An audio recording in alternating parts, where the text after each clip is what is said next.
everyone, for today's video ay magluluto tayo ng cheese egg omelette. So ito ay meron tayong 3 eggs, meron tayong coriander na pang toppings mamaya, and we have the butter, and we have the cheese square. So first ay ipa-crack lang natin yung egg natin dito.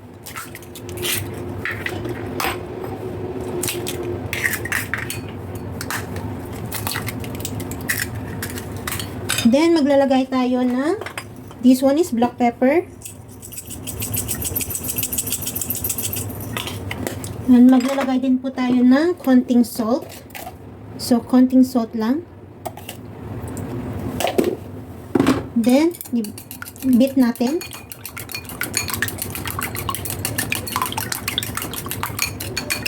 So, okay na. So, here ay maglalagay tayo ng yan, butter.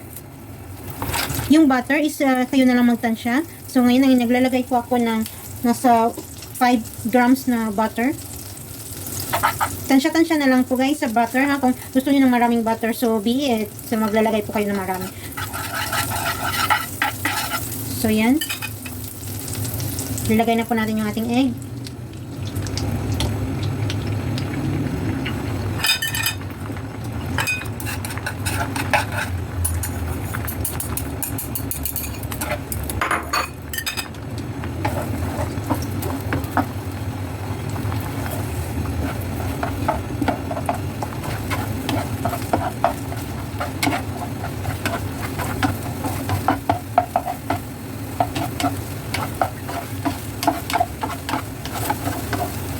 So, pag ganyan na yung ating egg, ay syempre ilalagay na natin yung ating cheese.